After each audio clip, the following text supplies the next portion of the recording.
자, 함께 인사하겠습니다. 자, 샬롬 샬롬 반갑습니다. 예, 반갑습니다. 예, 반갑습니다. 예, 반갑습니다. 어떻게 한 주 잘 보내셨는지 모르겠네요.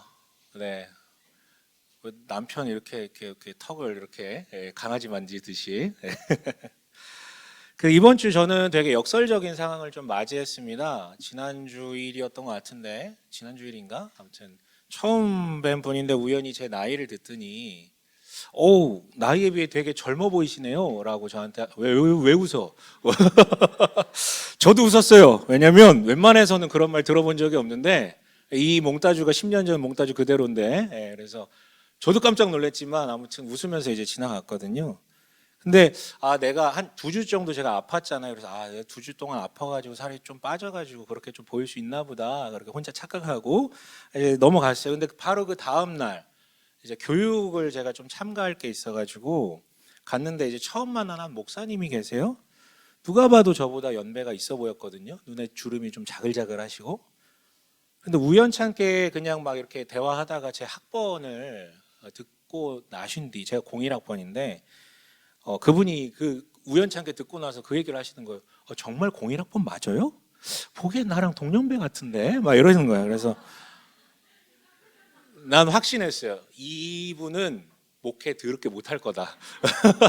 그렇잖아요. 처음 만난 사람을 무슨 왜 그러시는지 나는 이해를 못 하겠더라고. 예.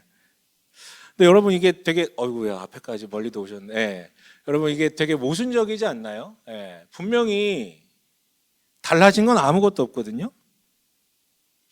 근데 불과 하루 사이에 정반대 얘기를 듣고 있잖아요.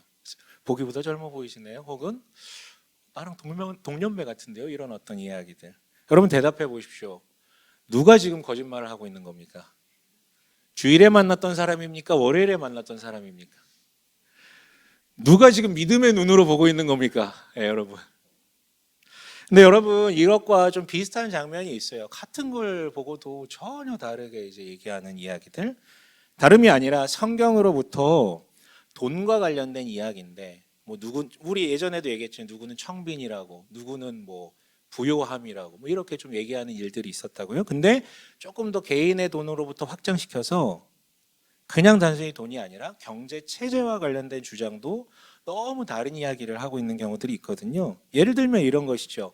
성경은 두말할 나위 없이 자본주의를 지지한다라고 말하는 사람들이 있어요. 사실 이게 이제 미국 그리고 한국의 전통적인 기독교 체제에서는 이렇게 좀 이해를 하고 있고 주장을 하고 있거든요. 반대도 있겠죠. 그러니까 어떤 이들은 한국 사람이라면 듣기만 해도 절대 악이라고 떠올리는 그 공산주의라는 그 핵심 개념이 성경으로부터 도출된 것이다라고 주장하시는 분들도 있어요.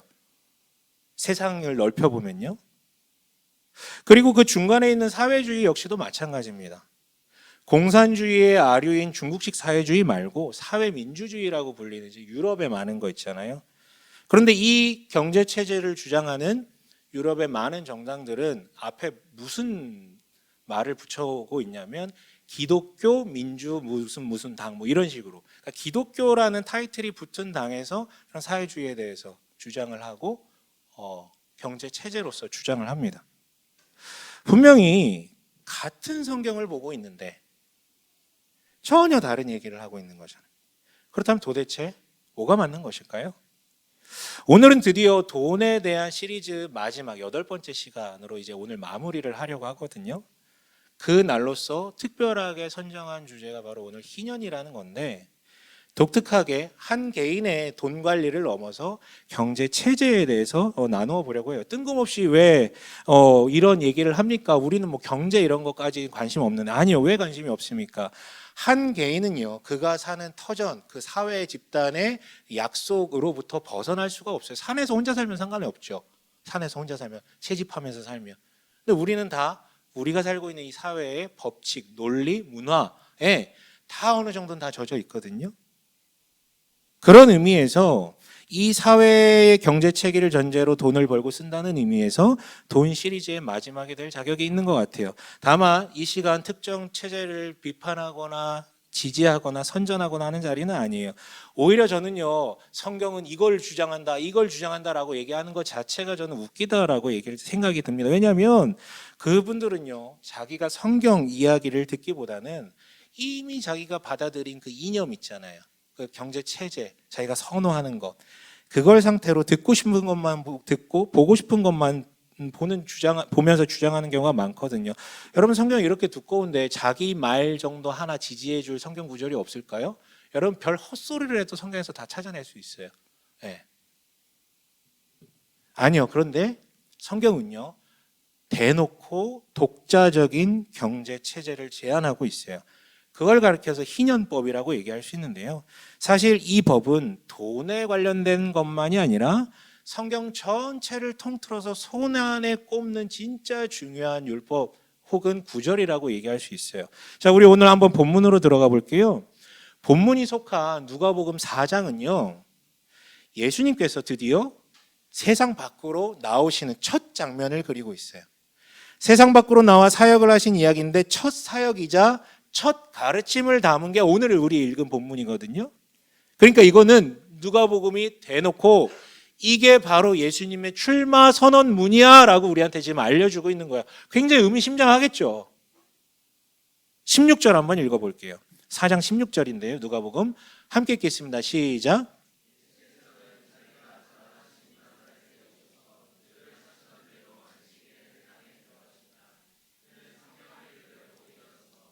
네, 당시 회당에는요, 뭐 지금 예배당이라고 생각하시면 되는데 회당에는 필사된 두루마리 성경들이 있었어요. 그때는 다 두루마리, 뭐 없잖아. 인쇄 기술이나 이런 게 없으니까요. 그리고 그 비치된 성경들이 되게 많을 거 아니에요. 그 중에 회당장이 그날 그 안식일에 지정된 본문을 꺼내와서 그걸 읽고 또 간단하게 해설, 즉 설교를 해줘요. 근데 만약에 그 회중 중에 이름나는 랍비가 있으면 대신해서 그 사람에게 그걸 읽고 좀 설교를 해달라고 부탁하기도 하는 것이죠. 그래서 오늘 이 회당장이 오늘 이 본문이 어떤 것 같아요. 이사야서가 기록된 두루마기를 꺼내어 주었고, 그리고 아마도 이 어느 본문인지 아마 지정해서 얘기해 줬을 가능성이 되게 커요. 그런데 17절에 뭐라고 되어 있습니까? 17절에 함께 읽어볼까요? 시작. 두루마리를 건네받아서 그것을 펴시어 이런 말씀이 있는 데를 찾으셨다. 네, 이사야서가 기록된 두루마리를 건네받았는데 이게 좀 약간 독특히 아까 얘기했잖아요. 분명히 지정된 본문을 선정해서 주었을 텐데 이런 말씀이 있는 데를 찾으셨다라고 되어 있어요. 이건 뭐냐면 회당에 그날 읽어야 될 본문이 아니라 예수께서 일부러 그 이사야서 전체에서 본인이 찾아서 읽을 본문을 지금 찾고 있었다라는 얘기예요. 그렇게 찾으셔서 읽은 본문이 지금 18절, 19절에 나오는데 한번 읽어볼까요? 18절, 19절이요. 그 쏙 들어간 데 있잖아요. 함께 읽겠습니다. 시작.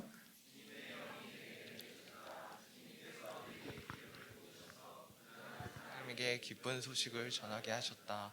주님께서 나를 보내셔서 포로된 사람들에게 해방을 선포하고 눈먼 사람들에게 눈뜸을 선포하고 억눌린 사람들을 풀어주고 행복하게 하셨다. 여러분, 이게 지금 이사야서를 읽으셨다라고 했잖아요. 그럼 이사야서 어디냐면 이사야서 61장 1절을 읽은 것이거든요. 이거 아닌데 지금 보실 필요 없는데요. 네, 이사야서 61장 1절을 읽으신 거거든요. 그리고 이 이사야서 61장 부분은요, 하나님께서 이스라엘을 구원하시려고 보내시겠다고 한 그 메시아에 대한 약속, 메시아에 대한 예언 구절 중에 하나였어요. 그래서 유대인들은 이 본문을 다 알고 있어요. 유대인들은 지금 메시아를 너무 선망하고 있기 때문에 오시기를. 그리고 메시아 예언으로 다 이해하고 있었다고요, 사람들은. 자, 그 내용은 어떻습니까? 이사야 본인에게 하나님의 영이 내리셔서 기쁜 소식을 전하게 하셨대요. 우리가 이 기쁜 소식을 요즘 말은 아니고 우리가 두 글자로 복음이라고 이제 표현하는 거잖아요. 그렇다면 그 기쁜 소식은 뭐예요? 기쁜 소식의 내용은 뭐였대요? 네 가지를 지금 언급하고 있는데요. 포로된 사람들에게 해방, 눈먼 사람들에게 눈뜸, 억눌린 사람들을 풀어줌, 주님의 은혜의 해를 선포하게 하셨다라는 거예요. 그러니까 하나님께서 이사야 이 자신의 입을 빌려서 훗날 하나님께서 이런 것들을 이루실 것이라고 예언하게 하셨다라는 것이죠. 그 시점으로부터 600년 정도가 지난 오늘 예수님께서는 그의 첫 일성으로 일부러 이 본문을 찾아서 사람들 앞에서 읽고 계신 거예요. 그리고 다 읽은 뒤 두루마리를 덮고 돌려주신 다음에 그리고 나서 사람들이 주목하고 있죠. 그 입을 무슨 얘기를 하는지. 그리고 말씀하신 첫 설교가 뭐라는 거예요? 21절 함께 읽어볼게요. 함께 읽습니다. 시작. 말씀하셨다. 이 성경 말씀이 너희가 듣는 가운데서 오늘 이루어졌다. 네, 지금 뭐라 그랬어요? 그가 읽으신 부분은 메시아 예언이라고 말씀드렸잖아요. 그렇다면 지금 예수님께서 이렇게 정리하신 것은 무슨 뜻입니까? 한마디로 최소한 메시아가 이 자리에 있다. 이 정도는 되는 거잖아요. 메시아가 나다라고까지는 아니지만 메시아가 이 자리에 있다. 여러분, 당대 유대인들은 이제나 저제나 메시아가 오실 것을 기다리고 있었기 때문에 이건 완전히 폭탄이 그 한가운데 떨어진 거예요. 그런데 아무도 반응이 없어요. 오히려 이어지는 본문들을 보면 예수님께서 이 얘기만 하신 게 아니라 많은 이야기들을 하신 것 같아요. 그래서 사람들은 그 이야기를 칭찬하기도 하고 혹은 분노도 했다고 한 것 같아요. 아니, 이게 중요한 건 여기 있는데 왜 사람들은 여기에 주목을 안 하지? 그럴 수 있죠. 마치 성경적 경제체제는 이런 거야 라고 단호하게 주장하는 이들처럼 성경적 부는 이런 거야 라고 단호하게 주장하는 이들처럼 성경이 말하는 메시아에 대한 수많은 예언들 중에 취사 선택해서 자신들이 스스로 그려낸 메시아 상 해석들이 있었거든요. 한마디로 백마 타고 칼 차고 오는 메시아상을 사람들은 그리고 있었어요. 이렇게만 해석하고 있는데 예수님께서 이렇게 얘기하셔봤자 자기들한테 귀에 안 들어오는 거예요. 아무도 반응하지 않죠. 그러니까 사람들은 떡고물에만 지금 관심이 있는 거예요. 그러나 누가복음은요, 이 성경은요, 사람들이 주목하는, 사람들이 맛보고 있는 떡고물을 다 치워놓고 예수님께서 하셨던 수많은 이야기 중에 가장 중요한 이 한 문장만 지금 우리에게 전달해주고 있어요. 뭐요? 이 성경 말씀이 너희가 듣는 가운데서 오늘 이루어졌다고요. 이것이 예수님이 그러니까 예수님이라는 메시아가 어떤 분이신지 그리고 그가 무엇을 하려 하시는지에 대한 정리이기 때문에 성경은 이것만 우리한테 알려주는 거예요. 여러분, 예수님께서는 실제 포로된 자를 해방시키시죠. 어떻게 해요? 유대인들은 로마 같은 압제자들로부터 자기들을 해방하는 것이라고 이해를 해요. 그러니까 백마 탄 왕자지, 칼 든 왕자. 그런데 예수님은요, 로마 같은 눈에 보이는 지배자들이 아니라 실제 모든 이들을 악과 고통으로 순환이자 로마가 없어지면 또 다른 나라가 나타나고 계속 반복되는 이 악순환, 근원이 뭐라고요? 죄라는 문제라고요. 이 죄라는 지배자로부터 해방을 하시는 분이 바로 예수님이라고요. 그리고 그는 실제로 눈먼 사람들의 눈을 뜨게 하시죠. 아니, 실제 눈이 진짜 여기 이 눈이 먼 사람들의 눈도 띄워주시지만 도무지 죄된 세상에 가려서 절대 보이지 않는 하나님 나라라는 것을 우리들의 영적 눈을 띄어서 여전히 하나님께서 이 자리에서도 은혜로 일하시고 계시다라는 것을 보게 하는 거예요. 억눌린 사람들도 풀어주시죠. 실제 몸과 마음이 아픈 자들의 그 억눌린 자들의 병도 고쳐주셨지만 결국 죄로 인해 발생하는 악과 고통의 문제들로부터 풀어내세요. 마지막으로 은혜의 해가 시작되었대요. 그런데요, 방금 지금 4개를 얘기했는데 앞에 3개는요 모두 추상적인 표현이지만 우리가 대충 어떤 뜻인 줄 알 수 있거든요. 근데 이 4번째 은혜의 해라고 되어 있는 것은 좀 달라요. 이건 되게 구체적인 용어고요. 앞에 모든 것들을 한 큐에 정리해버리는 그런 단어라고 얘기할 수 있거든요. 앞서 말했던 희년이라는 게 바로 이 은혜의 해인데 오늘 여기에 좀 집중해봤으면 좋겠어요. 이 희년법은요, 레위기 25장에 나오는 율법이거든요. 이 25장은요, 제일 먼저 안식일에 대한 이야기를 합니다. 그 다음에 안식년에 대한 이야기를 하고 그 다음에 희년에 대한 이야기를 이렇게 길게 해요. 자, 이 구조를 보면 우리가 알 수 있겠죠. 안식일에서 확장돼서 안식년이 되고 여기서 더 확장돼서 희년이 되는 것이구나. 자, 이 맥락 속에서 우리가 봤으면 좋겠는데요. 안식일은 익숙하시죠? 안식일은 익숙하시죠? 주일은 안식일 아니다. 안식일 아니고 낚이시면 안 돼. 안식일 아니에요. 확장되고 완성되고 별도의 개념입니다. 자, 아무튼 안식일, 하나님께서 6일간 세상을 창조하시며 노동하셨고 7일째 되는 날 쉼을 가지셨다라는 것. 그래서 하나님의 형상 역시 그 하루를 하나님과의 인격적인 관계 속에서 몸도 마음도 온전히 쉬는 것, 그날에 먹을 것은 하나님께서 책임지시는 것, 이게 안식일의 기본 개념이잖아요. 이어서 안식년이 등장합니다. 6년간 일했는데 7년째 되는 해에 쉬는 거예요. 사람만? 아니, 땅도 쉬고 짐승도 다 쉽니다. 그리고 그 해에 먹을 것은 하나님께서 또 책임져 주십니다. 따라서 하나님의 형상이 거하는 모든 자연 만물이, 그러니까 다른 나라들은 그 7년째에도 계속 쉼 없이 일하지만 이스라엘은 그 해가 되면 모두게 쉬는 거예요. 왜냐하면 하나님의 형상이 쉬니까 땅도 쉬고 짐승도 쉬고요. 쉼이요, 쉼. 여러분, 그런데 우리는 왜 못 쉽니까? 여러분 잘 쉬고 계세요? 우리는 왜 도대체 못 쉴까요? 간단하죠. 미래에 대한 걱정 때문에. 미래에 대한 걱정을 할 필요가 없다면 우리는 잘 쉴걸요. 근데 내가 오늘 쉬면 내일 뭐 먹고 살아? 뒤처지는 것 아니야? 낙오하는 거 아니야? 이런 걱정 때문에 못 쉬는 거잖아요. 그래서 여러분, 사실 안식이라는 것의 핵심은 그냥 쉼이 아니에요. 안식의 핵심은요, 중단하는 거예요. 중단. 내가 운전대를 잡아야만 한다는 그 강박으로부터 잠깐 중단해 놓는 것이죠. 그래야 쉼이 가능한 거예요. 근데 우리가 이걸 못해요. 아니, 운전대를 잠깐 내려놓고 주인에게 집중하는 것이죠. 그리고 그분이 돌보시는 것들을 그분과의 관계 속에서 풍성하게 누리면서 그 다음 스텝으로 나아가는 것이죠. 그게 안식입니다. 중단이 없으면 안식은 없어요. 그냥 쉬는 날 정해놨다고 쉰다, 그건 못 쉬어요.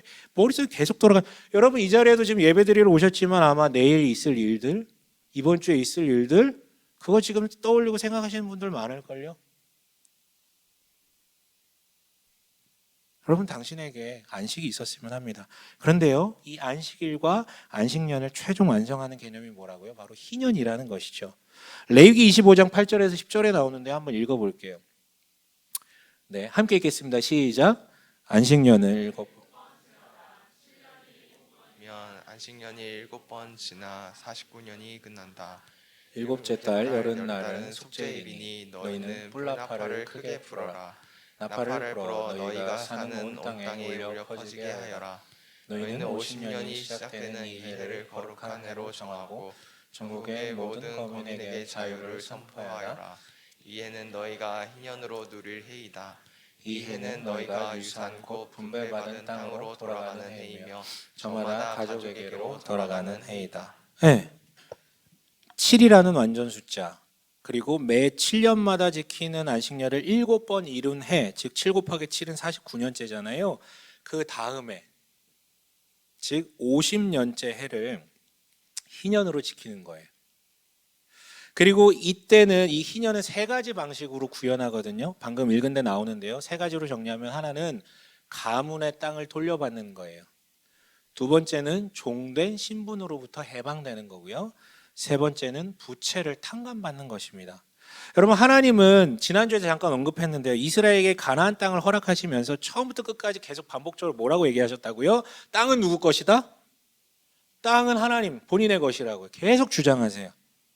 유일한 생산수단인 이 토지를 개인적으로 소유하지 못하게 자신에게로 돌리시죠. 하지만 그분은 소유권만 주장하실 뿐 실제로는 그 모든 땅을 빈틈없이 각 지파별로, 그리고 각 가문별로 공평하게 분배하시고요, 가문 대대로 증여할 수 있도록 일종의 영구 임대권을 허락해 주셨었어요. 그리고 사람들은 그 지정된 그 임대료 있잖아요, 11조라고 불리는 그것들을 성전으로 드렸는데, 그게 이제 11조고요. 자, 그 돈으로 이스라엘은 지난주 나누었듯이 정의와 하나님에 대한 사랑을 구현하는 데 사용했죠. 그 외의 것은 마음껏 누릴 수 있었어요. 내가 이 모든 거 하나님 것이다라는 고백 아래 마음껏 사용할 수 있었다고요. 그런데 문제가 있죠. 여러분, 가나안 땅이라고 유대인이라고 흉년이 피해갑니까? 메뚜기 떼가 피해갑니까? 그럴 때도 있었어요. 하나님께서 기적을 통해. 하지만 일반적 자연법칙을 하나님께서 늘상 매번 건드리지는 않거든요. 가뭄도 오고 메뚜기도 지나가고, 특히나 거기는 이제 비가 안 내리는 경우들이 많았기 때문에. 지역별로 또 너무 달라요. 그러니까 결국 어떤 분들은, 그 중에서 어떤 분들은 노력을 안 한 게 아닌데 결국은 버티지 못하고 살기 위해서 처음엔 뭘 빌립니까? 돈을 빌리는 거예요. 부채를 갖게 되는 것이죠. 빚을 얻을 수밖에 없어요. 근데 빚을 얻는 정도보다 더 심각해진다면 어떻게 됩니까? 뭐 어떻게 해요? 땅 팔아야지. 자기 가문의 땅을 팔고 소작농으로 들어가야죠. 근데 그것보다 더 심각해지는 경우에는 막 흉년이 7년, 8년 막 이렇게 지속되면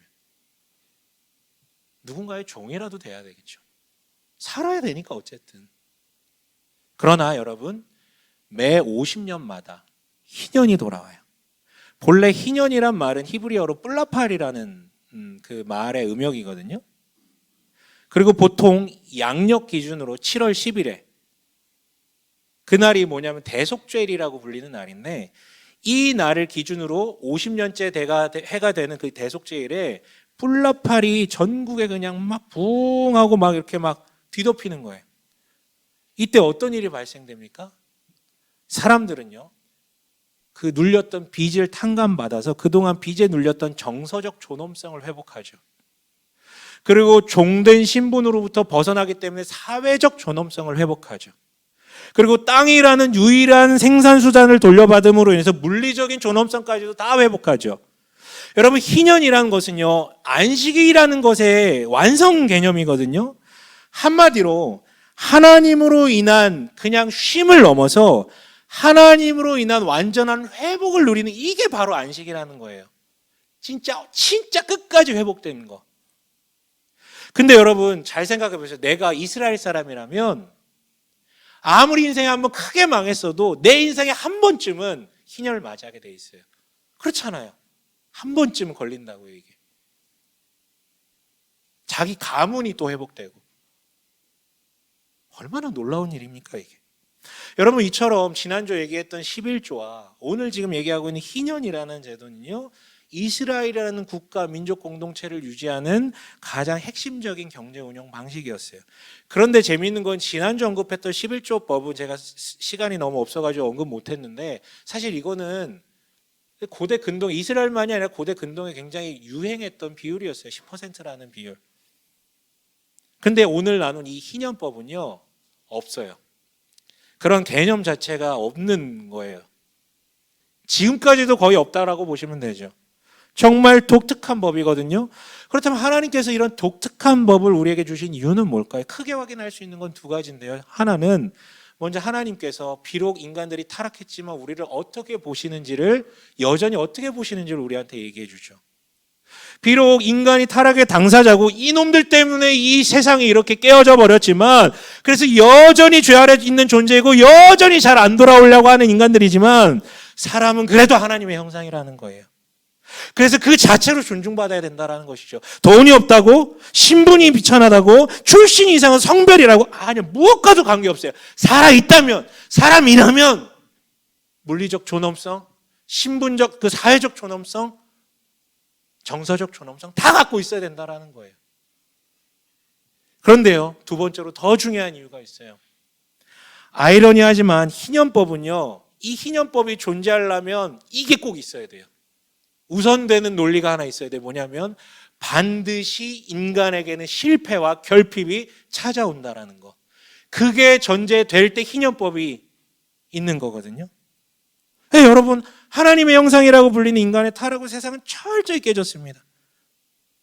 그 이후 자신의 죄성 때문이든 타인의 죄성 때문이든 타락한 이들이 만들어 놓은 이 문명이 만들어 놓은 이 사회 구조 때문이든, 아니면 이번에 저 튀르키예와 시리아에 일어난 지진과 같은 자연재해로 인한 문제이든, 버젓이 존재하는 타락의 문제 때문에 사람은 언제든 실패하고 결핍 가운데 노출된다는 것이죠. 이 하나님은 반드시 있을 실패, 그로 인해 반드시 고통스러울 인간들을 위해서 희년을 주셨다라는 것이죠. 왜요? 쟤는 무너질 수 있어도 이 집단이 잡고 있으면 안 무너지니까. 제가 힘이 다 빠져가지고 막 손을 놓으려고 그래도 옆에서 다 잡아주고 있으면 안 넘어지니까. 그래서 여러분 이 4,000년 전 주어진 이 희년이라는 것은 그냥 보면 돈 얘기구나, 뭐 경제 체제구나 이렇게 보실 수 있는데요. 사실은 그게 아니라 이 깨어진 세상에서 끝도 없이 피어나는 하나님의 은혜에 대한 이야기를 우리한테 해주고 있구나를 알 수 있어요. 또한 돈 얘기를 빌미로 너는 결코 혼자가 아니야. 그리고 하나님을 믿는 이들을 통해 이 타락한 세상에서도 이 세상에서도 은혜가 구현될 수 있다는 것을 우리한테 전달해 주고 있는 것이에요. 포기하지 말라고요. 내가 너희를 버리지 않았고 여전히 살아날 수 있는 구멍이 있고 그리고 내가 너희를 지켜보고 있다고요. 그런데요, 여기서 엄청난 반전이 있습니다. 희년법의 반전. 여러분 이 희년의 뿔라팔 소리가 이스라엘 전역을 뒤덮었을 때 우 하면서 모두에게 기쁨이었을까요? 모두가 기뻤을까요? 기쁜 사람도 있었을 거예요. 빚진 자, 아픈 자, 억눌린 자, 종된 자, 땅이 없는 자. 그런데요, 여러분 부자에게는 이 소리가 전혀 다르게 들렸을 거예요. 귀곡성처럼 들렸을 수 있죠. 제가 얘기하는 부자는요, 사전적 의미의 돈이 많은 사람을 얘기하는 게 아니라 돈으로, 소유로 자기 존재를 유지하려는 그런 정체성으로서의 부자 있잖아요. 부자 청년 할 때 그 부자, 나사로와 부자 할 때 그 부자. 이들에게 뿔라팔은 슬픈 소리, 귀곡성으로 들렸을 거예요. 예, 여러분 희년은 철저히 하나님 은혜의 징표이지만 청지기로서의 정체성이 없는 자라면 이것은 은혜의 법이 아니라 불공정한 법이죠. 왜 내 것을 뺏어서 주는 거야? 라는 생각이 드니까요. 여러분 한번 이 시간 내가 그 한 4,000년 전에 그 법이 주어졌던 시대로 되돌아간다라고 생각을 해보세요. 여러분들이 지금 이 모습 그대로 가가지고 뿔라팔 소리가 울려 퍼진다. 기분이 어떠실 것 같으세요? 그거 이따가 한번 적어보세요. 나는 감사합니다라고 얘기하고 있을까? 이러고 있을까? 그래서 여러분 이어서 질문을 던질 수 있어요. 과연 이 법은 잘 지켜졌을까요? 잘 지켜졌을까요? 아이고, 네. 잘 지켜졌을까요? 아니요. 지켜진 기록이 없어요. 이스라엘 역사에 지켜진 기록이 없어요. 그러니까 법이 주어진 이래로 2000년간 거의 안 지켜졌다라는 거예요. 그러나 오늘 예수님께서는 2000년 동안 아무도 안 지키기 때문에 지금 은혜의 해가 열렸다 해도 사람들 아무 감흥도 없는 그 본문을 굳이 끄집어내어 사문화된 이 법을 꺼내어 읽으신 후에 선언하시는 것이죠. 21절에 뭐라고 선언했다고 다시 한번요. 21절이요. 함께 읽겠습니다. 시작. 이 성경 말씀이 너희가 듣는 가운데서 오늘 이루어졌다. 네, 여러분. 사람들은 2000년간 잊어버렸고 무시했지만 하나님은 잊지 않았어요. 본인이 주신 법을요. 이토록 집요합니다. 우리 가운데 그 희년으로 그득한 하나님의 나라를 세우고자 하는 하나님의 열심 너무 대단해요. 여러분 상상해 봅시다. 전국 곳곳에 방방 불어대는 그 희년의 소리, 뿔라팔 소리가 퍼져나가며 이 두 달팽이관을 막 울리는 거예요. 이 가슴을 진짜 청명케 하는 그 뿔라팔 소리. 상상만 해도 미칠 것 같죠. 여러분 그 하나님 나라란 그런 곳이에요. 하나님이 진짜 왕이 되셔서 항상 매 순간 완전한 안식을 누리는 매 순간 그 시공간이 희년으로만 가득 찬 그런 나라예요. 미래에 대한 두려움 따위는 없는 오직 안식, 즉 샬롬으로만 가득한 나라예요. 그리고 오늘 이 땅에 오신 하나님, 즉 바로 예수님께서 나는 그 나라를, 그 시공간을 열기 위해 왔다고 시작점이 되시는 분이다라고 지금 스스로 선언하고 계신 것이죠. 조건은요? 없어요. 내가 열심히 신앙적 열심을 내는 거 아니요. 당신이 의로움을 채우는 것 아니요. 노력한다고 되는 게 아니에요. 그저 그 일을 위해서 오셨다라는 그 예수가 정말로 그 메시아가 맞다라는 것에 대해서만 우리가 받아들이면 돼. 나의 주인으로 다시 받아들이면 된다라는 것이죠. 그렇다면 그 예수로 인해서 신비하게도 미약하나마 그 마음 속에, 그 영혼 속에 은혜해가 시작됩니다. 죄의 포로됨으로부터 해방되고 도무지 소망 없어 보이는 이 세상에 이미 임한 하나님의 나라가 조금씩 보여. 남들은 다 악하고 나쁘고 괴롭고 이런 것만 보고 있는데 조금씩 그걸 보기 시작을 하는 거예요. 아직 일하신다. 죄의 문제로 도출된 그 결핍의 문제로부터 조금씩 해방되고 진정한 쉼이 뭔지 조금씩 맛보기 시작하는 것이죠. 그리고 주목할 것은 이 이루어졌다라고 말하는 이 동사는요, 우리나라에 없는 시제인데 현재 완료라고. 현재 뭐 영어 조금 공부하시면 아시죠? 현재 완료가 뭐예요? 이미 이루어졌는데 그 결과물이 지금까지 영향을 미치는 것을 현재 완료로 표현하잖아요. 이게 그거예요. 즉 예수께서 2000년 전에 오셨기 때문에 그 은혜의 해가 시작되었는데 이게 계속 이루어져 간다라는 것이죠. 그래서 여러분 지금은 미약하지만 더 큰 소망을 그리다가 종말의 완전한 희년이 이루어진다라는 것을 우리한테 알려주고 있습니다. 그런데요 여러분, 지금 이 예수님의 선언이 그냥 추상적인 것에 그치는 것일까요? 뭐 그냥 또 영적 해석 이런 거야? 뭐 그냥 뭐 이렇게 살다가 천국 가는 그 얘기 하는 거야? 지금 그 얘기 하는 건가요? 아니요. 그 얘기도 맞을 수 있지만 정말로 이 예수를 구주로 받아들여서 그 안에 은혜의 해가 시작된 희년을 살기 시작한 사람들이 어떻게 살기 시작했는지를 그리는 게 사도행전이거든요. 이 사람들이요 교회를 만들어요. 파편화돼서 다 개인으로 사는 이 사람들, 그냥 각자 도생의 시대에 교회를 만들기 시작해요. 그리고 나서 처음에 했던 일들이 뭔지 아십니까? 사도행전 2장 44절 45절 함께 읽어볼게요. 함께 읽겠습니다. 시작.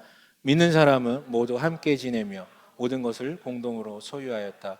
그들은 재산과 소유물을 팔아서 모든 사람에게 필요한 대로 나누어 줬다. 사도행전 4장 32절도 비슷한 얘기를 하고 있습니다. 함께 읽습니다. 많은 신도가 다 마음과 한 뜻이 되어서 아무도 자기 소유를 자기 것이라고 하지 않고 모든 것을 공동으로 사용하였다. 여러분, 이게 희년 아닙니까?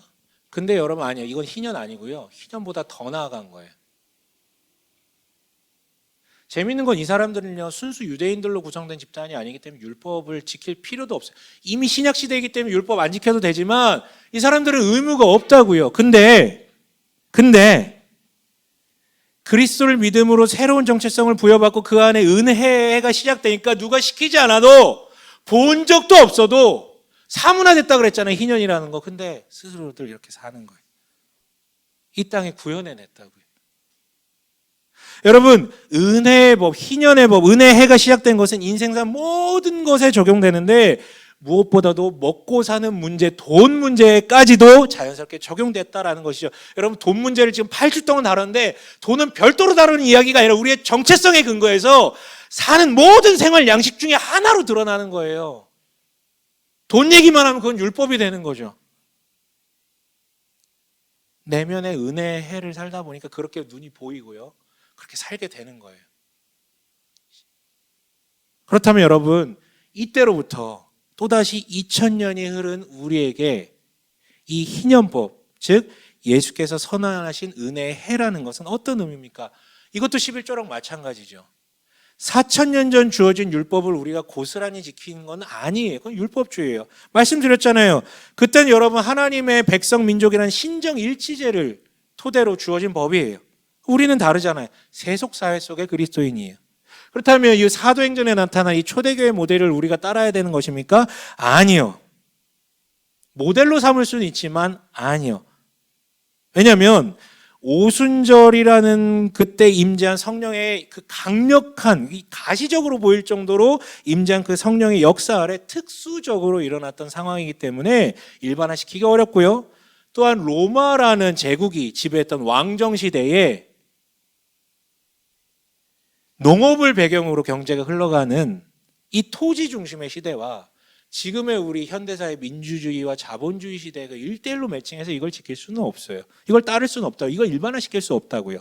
다만 롤모델은 될 수 있죠. 성령이 정말로 각자가 성령이 정말 충만해지면 이렇게 하나 되려 하는 마음이 많아지고 심지어 같이 살고 나누는 데까지 이르겠구나. 저는 이거 꿈꿔요. 나중에 이 정도까지 갔으면 좋겠어요. 근데 지금 우리가 할 것은 부부끼리 우선 잘 사시고요. 싸우지나 마시고 가족끼리 싸우지나 공동주거 이건 나중 얘기예요. 내 옆에 있는 사람하고도 뭐 평온히 못 지내면서. 중요한 것은 여러분 법조문이 아니고 이 모델이 아니에요. 그냥 우리한테 소개해 주는 거예요. 중요한 것은 정말 우리가 예수 안에 있다면, 은혜의 해를 살고 있다면 어떤 방식으로 드러날지는 모르겠지만 자연스럽게 우리의 먹고 사는 짐의 문제들까지 다 그런 것들이 영향을 미쳐서 드러난다는 것이죠.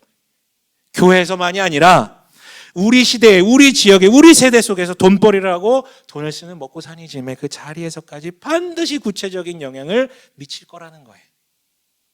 여러분, 지금까지 돈에 대한 시리즈를 설계하면 구체적인 제안들 내가 되게 많이 했잖아요. 그거 귀 기울여 들으실 필요 있어요. 하지만 다 잊어버리셔도 돼요. 결론은 내가 정말 은혜를 누리고 있고 내가 정말 은혜의 해를 지금 살아가고 있다면, 그 시공간을 살아가고 있다면 내가 오늘 은혜의 해를 누릴 것이고 이웃에게도 현실의 은혜의 해를 선사하게 될 것입니다. 돈으로요, 몸으로요, 말로만이 아니라. 그런데요, 여러분, 말씀 마치기 전에 오늘 예수님이 읽으신 이 본문, 예수님이 말씀하신 이 성경에 굉장히 큰 오류가 하나 숨겨져 있어요. 이거 단단히 짚고 넘어가야 돼요. 아까 예수님께서 이사야서 61장 1절 읽으셨다 그랬잖아요. 그런데 예수님 이거 누락된 부분이 있어요. 비교 한번 해볼까요? 이거 잘못 쓰셨네. 이사야서 61장 1절. 이거 말고 또 있어요? 없어요? 혹시? 없으시구나. 네. 눈빛이 굉장히 죄된 눈빛으로 저를 쳐다보셔가지고 그럴 수 있는데 제가 그냥 간략하게 말씀드릴게요. 이게 번역의 문제로 61장 1절과 지금 예수님께서 얘기하셨던 누가복음 4장 18, 19절이 완전 똑같지는 않아요. 번역상 문제예요. 그런데 완전 다른 지점이 하나 있어요. 뭐냐면 이사야서 61장 1절을 보면 마지막에 뭐라고 되어 있냐면요, 은혜의 해만 언급한 게 아니라 보복의 날, 보복의 해라는 말도 들어가 있어요, 이사야서에는. 근데 누가복음에는 예수님께서는 이 부분을 빼고 읽으셨어요. 그렇다면 여러분, 이거는 누락된 겁니까? 의도적으로 예수님께서 읽지 않으신 겁니까? 의도적으로 읽지 않으신 거예요. 무슨 뜻일까요? 자, 은혜의 날, 보복의 날, 완전 정반대죠. 근데 예수님께서는 보복의 날은 빼시고 은혜의 해만 읽으셨다라는 거예요. 일부러 안 하신 거죠. 일부러 안 읽으신 거죠. 왜? 보복의 날은 언제? 내가 다시 올 때 그때 구현하겠다. 그 종말의 날에는 지금까지 유예해왔던 징벌적 정의까지 아낌없이 남김없이 다 구현하시겠다라는. 그러나 지금은 아니라는 거예요. 지금은 죄를 징벌하는 징벌적 정의가 아니라, 그렇게 따지면 우리 다 죽어요. 그거 안 하시겠다라는 거예요. 가라지 골라내지 않겠다라는 거예요. 다만 죄에 짓눌린 이들을 회복하는 회복적 정의에 집중하시겠다라는 것이죠. 그게 여러분 보복의 날이라는 명백히 예언에 담긴 그걸 일부러 빼시고 읽은 예수님의 의도예요. 여러분, 우리는, 사람들은요, 징벌에 대한 열망, 그게 우리가 열망하는 정의 아닙니까? 악한 놈들 저 진짜 때려 부쉈어. 아니, 뉴스 보세요. 그 말이 돼? 말이 돼요, 여러분? 그 퇴직금 그게 말이 돼요? 말이 돼? 그냥 넘어갈게요. 말이 안 되잖아. 나도 4년만 일하고 그렇게 살고 싶다. 우리는 징벌에 대한 열망을 갖고 있어. 저런 나쁜 새끼들 다 그냥 두들겨 맞아가지고, 여러분 그 얼마나 통쾌해요. 복수국 같은 거 보면, 더 글로리 이런 거 보면 여러분 막 희열을, 난 안 봐서 모르겠는데. 네. 특히 여러분, 이 경제적 문제에 대해서 불의함이 얼마나 판을 칩니까?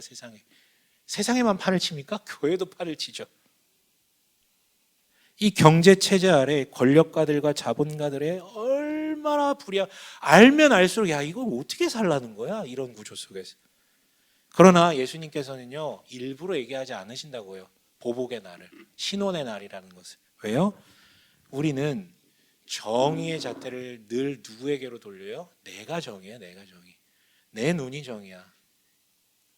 이런 정의의 잣대를 항상 자신에게로 돌리려는 죄인된 인간이 또 다른 인간을 정죄하고 징벌한다는 것은 가능하지도 않고요, 불완전할 수밖에 없어요.